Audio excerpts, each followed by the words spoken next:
Good morning, crime community. I'm continuing to read about Elizabeth Barrett Browning. We're in Jamaica in the plantation. It's autumn of 1835 when Bro finally arrives home from Jamaica. In 1836, second brother Sam travels out to replace him.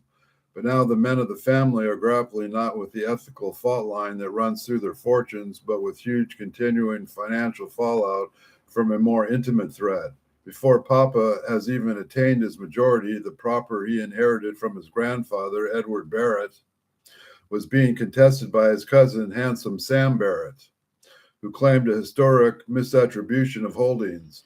This case rumbled on, finally seeming to have been settled in 1824 by order of the Council of George IV. But when handsome Sam died in Cheltenham that very month, his younger brother Richard, a trained lawyer, took over the estate as executor and trustee and dug up paperwork allowing a fresh attack on similar grounds upon Papa's inheritance.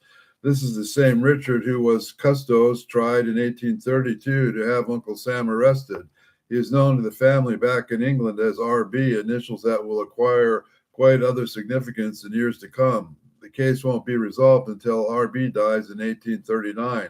As one of Elizabeth's friends will summarize it, as hope ends, Edward Barrett Moulton Barrett was a man of 1,500 pounds a year until out of the blue. A cousin came to him and showed him a dated 60 years before, under which he claimed 75,000 pounds. Mr. Barrett, who had never heard of the claim, showed the will to a lawyer who advised him to dispute it. He did so, and after the cause, he had been driven from court to court, and it had been given against him with erroneous costs and interest, so that his place at Herefordshire is sold. By the family's third year at Sidmouth, this cost, both financial and emotional, are accumulating exponentially. Papa, who has become profoundly depressed, disappears frequently to do his London business. On one such trip in October 1834, he falls seriously ill with water on the lungs. In other words, pneumonia. He takes a good recovery, and it's a scare. Without him, we should indeed be orphans and desolate, frets Elizabeth. Papa's nurse in London, in his late mother's best friend and companion, Mary Tripsack, is now living alone in Marylebone on the 2,000 pounds Grandma left her.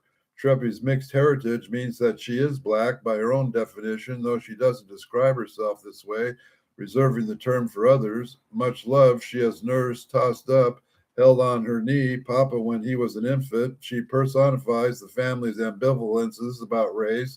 Treppy's mother was enslaved through her white planter father, William Trepsack, gave the child his name and probably manumitted her at birth. She had achieved the decent comfort of her present life only paradoxically through the lottery of bereavement, the death of her mother, who herself of mixed heritage, in other words, similarly the child of a white man, meant that Treppy's escape, sharing her fate and being raised enslaved.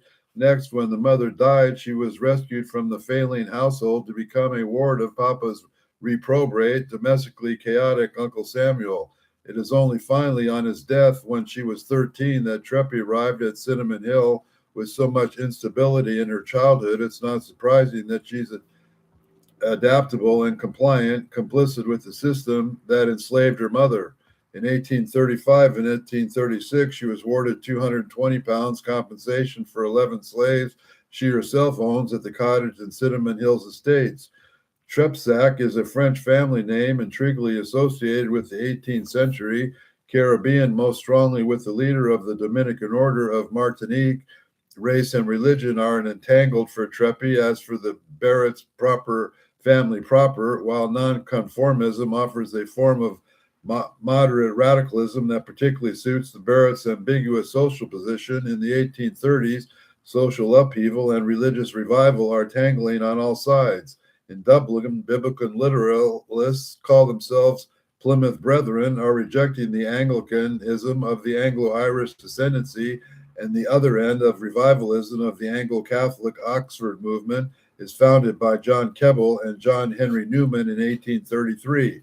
Radical spiritual supplies drama to the drab lives of the laboring poor, even as it denies their aspirations. This is the moment when Britain seems poised to follow its continental neighbors and former colonies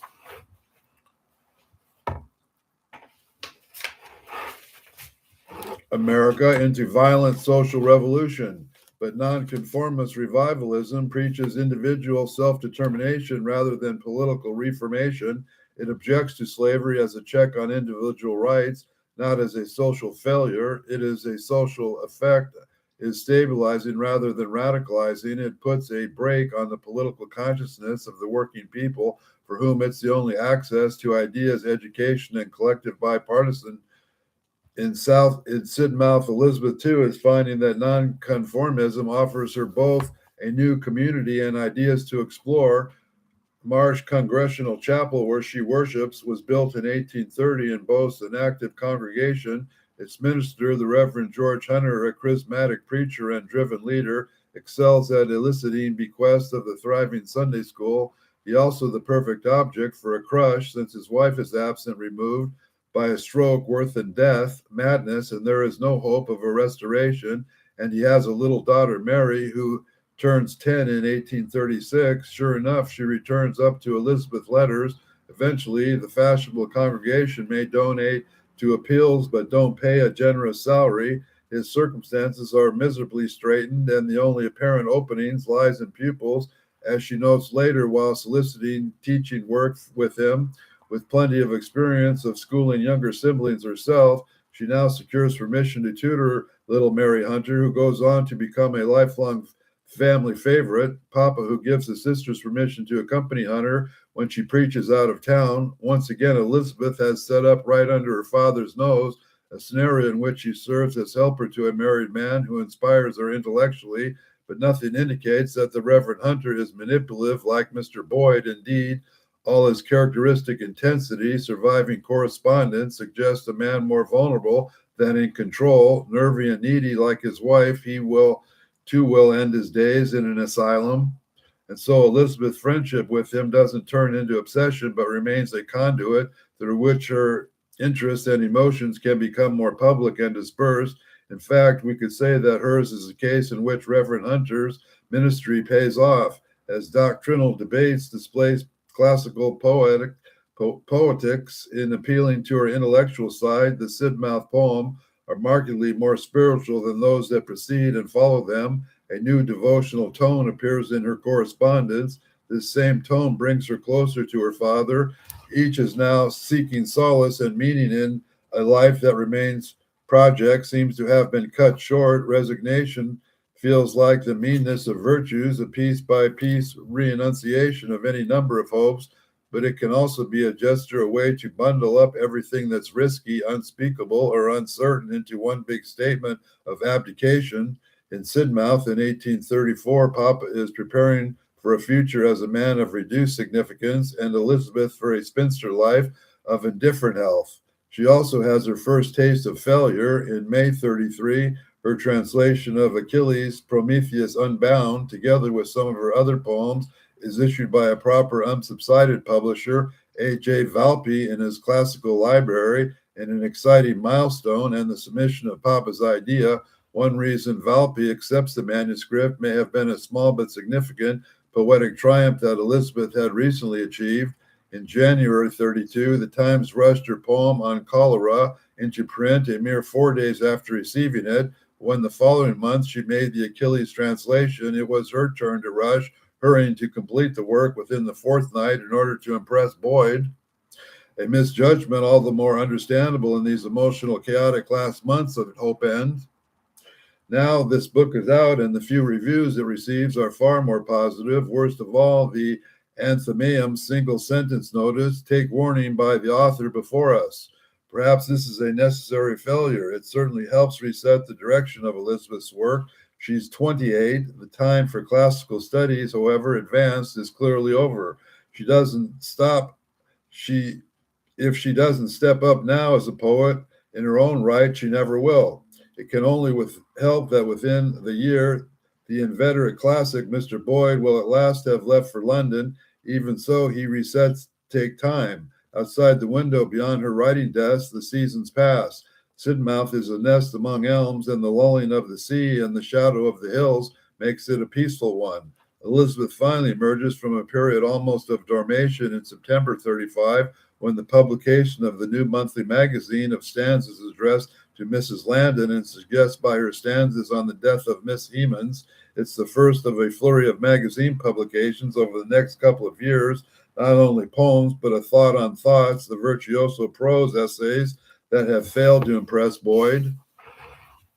It is also the first public outing of the theme that Elizabeth will make on her own decades from now in Aurora Leigh, the figure of a woman poet, stanzas in a praise long for Landon to frame one that Landon wrote for the poet and writer Felicia Hermans, doubling up the homage as if it goes twice as far as any other poetic tribute. The acquisition Adonis, Percy Blythe Shelley ode for John Keats, for example, as in her ode for Byron, there's a secret brilliance to her technique. The repeated dying fall she rhymes with is no accident. She uses the strong, weak stress pattern that when it appears, this is like the ends of lines, is called feminine, a hobbled feminine rhyme for an ode to female role models. The bay crowning living, one that o'er the bay crowned dead are bowing, the o'er that shadeless, moveless brow, the vital shadow throwing, and o'er the sightless, songless lips, the wail and wedding and music wedding. Meanwhile, home life is changing. Early in 1835, Bellevue is sold over the family's heads, and the usual parental prevarication, Elizabeth calls it a state of most metaphysical doubtfulness, lead them back to Raphael House for 6 months. In December 35, they finally moved to London. The 3-year stay at the Devonshire seaside has been happier than any of them could have imagined when they left Hope End. It has been an interlude. Now is the time to consolidate their new life, no longer landed gentry perhaps, but still wealthy international merchants. The men of the family must be in the capital. George graduates this year and has to study for the bar. When they're not taking turns in Jamaica, the 3 eldest sons, Sam, Bro, Sam, and Stormy, all need to be in London with Papa to manage their family sugar business. The younger boys will be closer to educational possibilities in the city, and the daughters, of course, are seen as having entirely portable lives. In any case, for them, this move is not unattractive. Sidmouth, with its quadrilling and cricketing, may have been kept at arm's length by Papa, but it has given them a sniff of society. London seems rich for the possibility of more.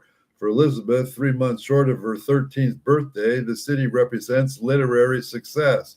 This is true in more ways than she perhaps realizes. When in her slow emotional and literary development can be frustrating, we have to remember that each step in all this, all but self-taught progress, is actually a giant stride, gratis ad parnasium. Now pushed and pulled by the contradictory expectations of intellect and femininity, as she stands in the brink of her 30s, she needs countervailing influences from beyond restrictive family life more than ever. In crowded London, there are all sorts of lives go on cheek by jowl. The truth that Papa is not the only way of doing things will be unignorable. Still, domestic uncertainty doesn't end straight away. Her father starts by leasing a house in Maplebone for 4 months to test the family's capacities for living the natural term of man's life in this smoke gen and foggy gen. Cautious in every way, he has picked up the district he and the family know best, where his mother lived with Treppy for nearly 4 decades, where Papa and Uncle Sam, later Bro and young Sam, joined them in school breaks, and where Uncle Sam returned to stay whenever Parliament was sitting during the first 3 years as an MP. The Barretts moved to 74 Gloucester Pace on December 1835. It's a bad time of year to arrive in dirty, hectic London. The house Papa was taken is a 4-story mild terrace with basement faced in the modest brown London brick and standing in the grid of prosperous, almost identical terrace dwellings that crisscross this low-lying crest central area. No public gardens or planned vistas review the urban claustrophobia through the district includes some of the smartest houses in London. It's a shock for Elizabeth to exchange the seashore, which I love more than ever, not that I cannot walk on it, for that long and high brick wall opposite and the dash and din of the city wrapped up like a mummy in a yellow mist so closely that I have had scarcely a glimpse at its countenance since we became, besides the house like Fortfield Terrace, is jerry built. Within a year, a storm will blow the chimney, throw the skylight into the entrance passage, You imagine the crashing effect of the bricks bounding from the staircase downwards, breaking the stone steps into the process, in addition to the falling of the 24 large panes of glass, frames and all. Still, wealthy conjures up compensations the next summer to make it up for the lack of country view. Elizabeth's father imports from Jamaica for her 2 Barbary doves, in whose voices I seem to hear the waters and waving leaves, so beautiful and soft and calm. More generally, peoplescape is replacing landscape. She's entering an era of important new friendships that will replace old habits and old ties. Although Boyd is less than 2 miles away in Camden, contract quickly trails off in a series of excuses. Elizabeth has such a cough again, I should hasten to it. A wrong conclusion is going out today. It is quite disabled by a very bad cold, which has kept me in my bedroom all day. But then again, sounds an alarm. After less than a month in the city, Elizabeth has already developed a chronic cough. Smog is a serious, even life-threatening problem, yet despite discovering that London's pollution does indeed pose a risk, Papa once again to take decisive action. The family will remain at Gloucester Place for 2.5 years, and when they do move in May 38, it will be similar accommodation, even closer to the center of London. The cost to Elizabeth these decisions will be, as future feminists will say, written on the body. For now, though, the friends and the visitors help to put it on the map. Marylebone is slowly becoming home. One of the first to touch is John Kenyon. A decade after he has stumbled across his young relative's poetic talents, is eager to welcome her into the richly gregarious literary life he has termed the home he shares with his brother-in-law just a few blocks east at 39 Jevendar Place, into a kind of writer's salon built on personal friendship. Kenyon happened to settle near neither Stowey or in the early days of his marriage, and where befriended many first-generation romantic writers through Samuel Taylor Coleridge. By the time he introduces Elizabeth to the London literary scene of 1835, his circle includes Charles and Mary Lamb, Walter Savage Landor, who often stays with him in England, Robert Southey, who will accompany him on tour in France in 1838, and William Wordsworth. He's also friends with a number of American writers. Julia Ward Howe, who will later write the Battle Hymn of the Republic, describes him as the Maecenas of the period. He also less famous and still established writers and intellectuals, such as the poet, dramatist, and civil servant Byron Walter Proctor, theologians Augustus William Hare and Julius Charles Hare, and the lawyer, journalist, and diarist Henry Crabb Robinson, through whom everyone in the circle is just a handshake away from German romantic poets, among them Goethe, Herder, and Schiller. Even Robinson met during his youthful grand tour. In short, it's precisely the distinguished writing world of which Elizabeth dreamt when she was a girl at Hertfordshire, and its doors are suddenly open to her. Her instant characteristic response is to be overwhelmed by shyness. Luckily, Kenyon persists. He's a generous man. One measure of his philanthropy is that his charitable donations are dispersed impersonally by a board he appoints, as he is a gift of friendship. Crabb Robinson describes the face of the Benedictine monk and the joyous talk of the good fellow who delights in seeing as his hospitable table every variety of literary nobilities, and therefore he has been called a feeder of lions. Elizabeth may be nervous of literary lions, but within a month of moving to London, she's already writing to Thomas Noon Talfourd to thank him for leaving a copy of his privately printed tragedy, Eon, for her and their shared publishers, Valpy's. A decade Elizabeth senior, Talfourd is a barrister and writer who has already published a body of literary and legal journalism. His new play will premiere at Covent Garden in May to success complete. Ellen Tree and Macready will loudly applaud, and the author will even reason to be satisfied. Talfourd After Theater Party is largely attended by actors, lawyers, and dramatists, according to Crabb Robinson, although they're along with quantities of poets, including William Wordsworth, Walter Savage Landor, and young Robert Browning, the 24-year-old newcomer who has published the monodrama Paracelsus to critical acclaim and the previous summer, and is included in the festivities with a toast. Elizabeth will be the first night party, of course, but she thanks Talfourd for Ian with a letter that combines effusiveness with criticism. Dare I observe that the most perceptible defect appears to me to arise from a redundancy in the language, but I observe besides that the power of concentrating through in poetry is a more essential one than it is a generated estimate. Dare she indeed, even though, as it happens, she's right, but Talfourd seemed to have been more amused than offended by the precocious criticism. He keeps the letter in an album where nearly a decade from now, and in her intense mortification, Robert Browning and Elizabeth's brother George will stumble upon it together. But in the spring of 1836, the young Robert Browning is being just as clumsy as Elizabeth. A pair of triros in the same moment, as if together, the two raised from the Ian party. Robert writes to Charles Macready, the great classical and Shakespearean tragedian, who playing the lead, offering to read him a tragedy and to be ready for the 1st of November next to any object, any character of event in which you are predisposed to sympathize. The bumptiness pays off. A year from now, Macready will join the management of Covent Garden, becoming a powerful advocate for living writers' work. And on May 1837, Browning's blank verse drama Strafford, with Macready in the title role, will open at the house for a successful 5-night run. For the next few years, Elizabeth Barrett and Robert Browning, a young man 6 years her junior, but whose profile is enhanced by this kind of going out and about, will move in parallel through London's culture-making circles. When they read each other, it's from within the same rich, elbowing world of poetic competitors, a cat's cradle of repeated crisscross encounters. This summer, Kenyon leads Elizabeth Roberts Parcelius, and she would wish for more harmony and rather more clearness and compression, concentration besides, and I do think and feel that the pulse of poetry is full and warm and strong in it, a height and depth of thought, a sudden repressing gushing of tenderness, which suggests us a depth beyond. Yet we never quite meet.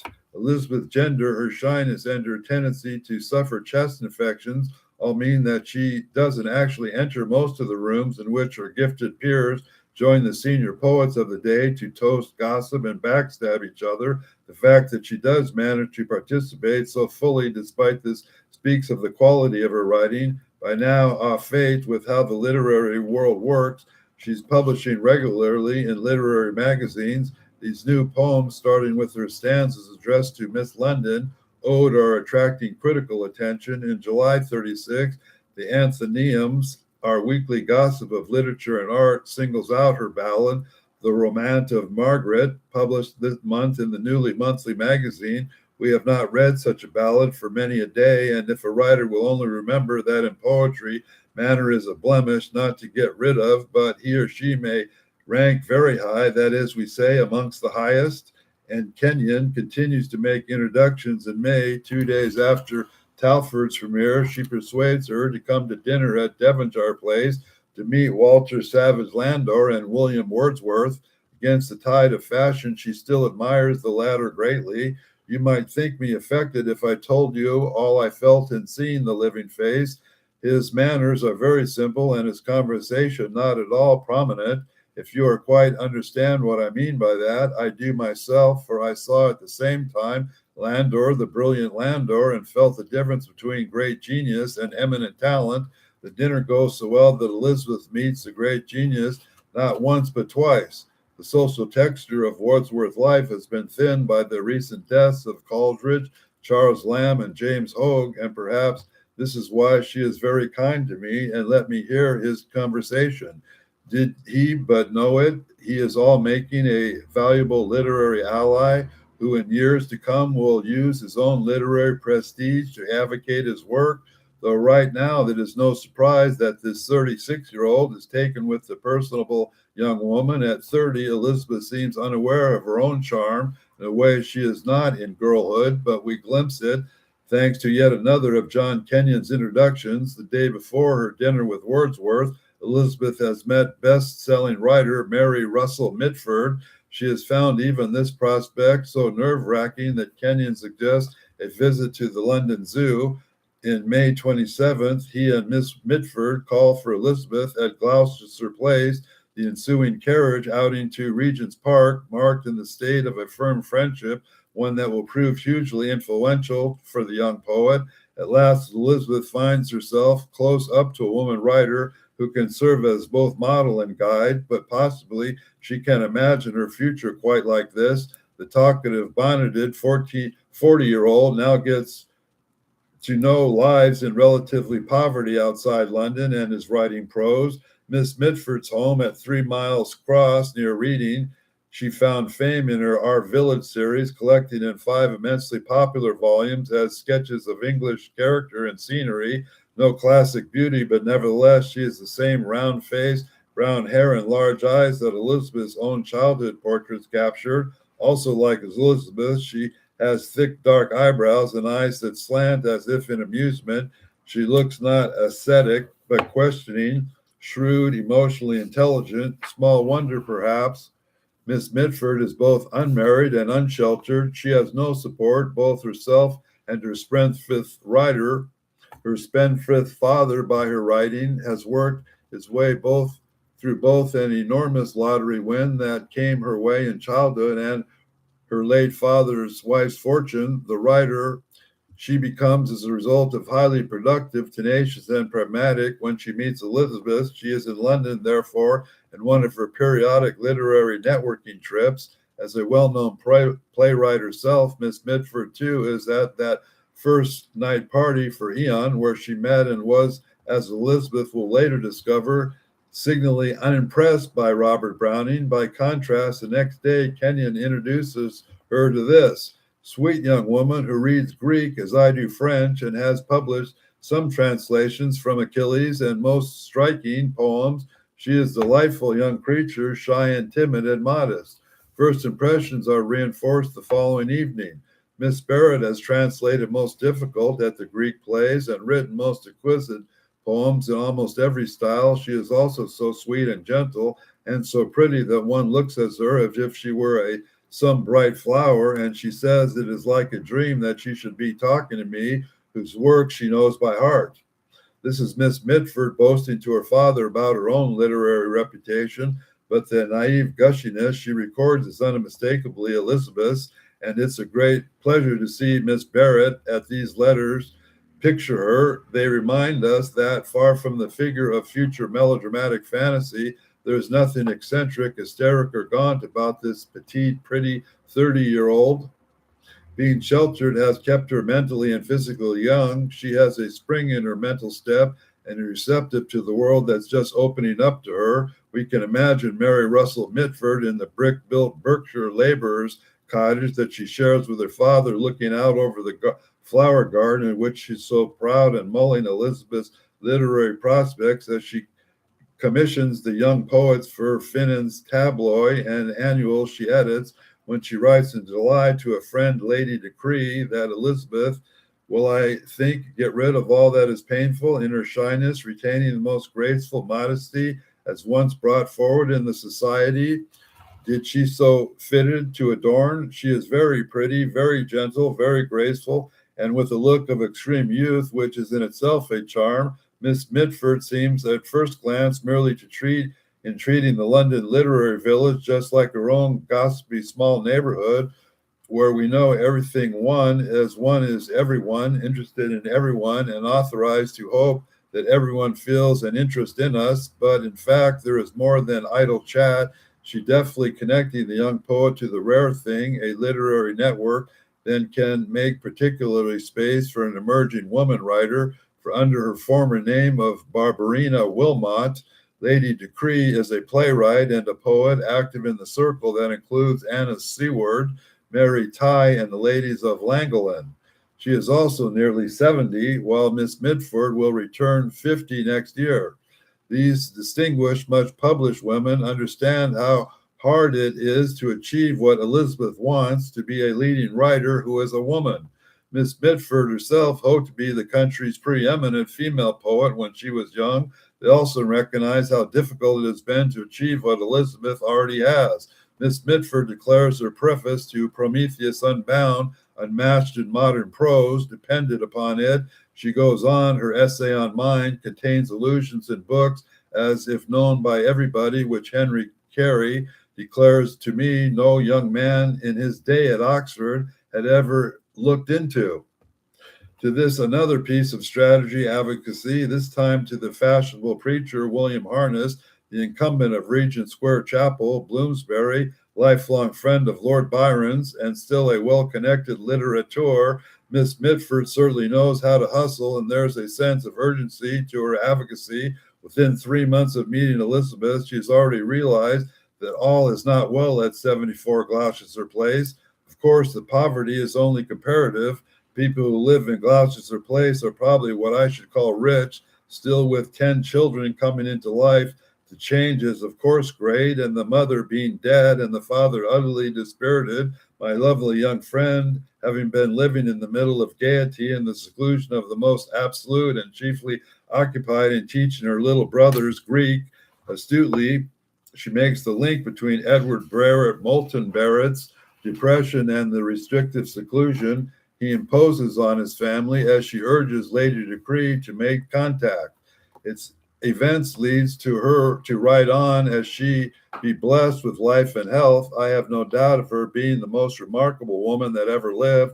Her address in 74 Gloucester Place, but I don't think that she can be got at without Mr. Kenyon, John Kenyon, Esquire, 4 Harley Place, and he must be reached through Mr. Harness.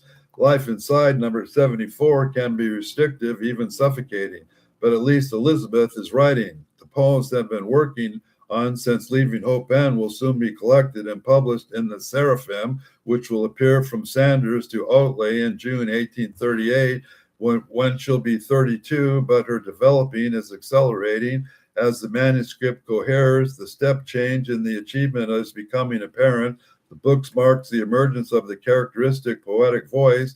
It is storytelling that gives this new work shape, and her all training in abstract thought as a writer, Elizabeth has an irrepressible gift for picturing how it was. Unconventional, disobedient rhyme and meter help naturalize these new poems, among them Isabel's Child, Romance of the Ganges, the Virgin Mary of Child Jesus, into something that sounds, for all its maternalisms or mannerisms, as reflexible as speech. Indeed, many of them are written in persona and narrated by a wide-ranging cast, a lover, a mother, a merry man, and even a Madonna. As she sends the Seraphim to her publishers, Elizabeth must realize that both her inner and outer worlds are changing. The 6 years since she left Hope End have been a time for transition for all of the family, and by shifting focus from classical studies to an imaginative world of her own creation, she herself is both breaking the bounds of her confining life at Gloucester Place and accepting them.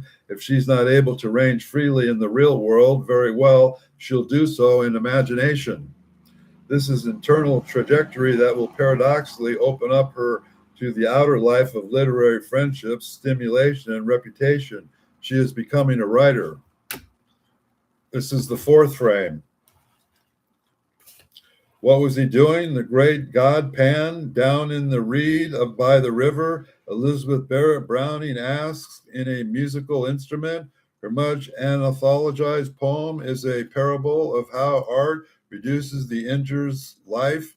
Half a beast in the great god Pan, making a poet out of a man.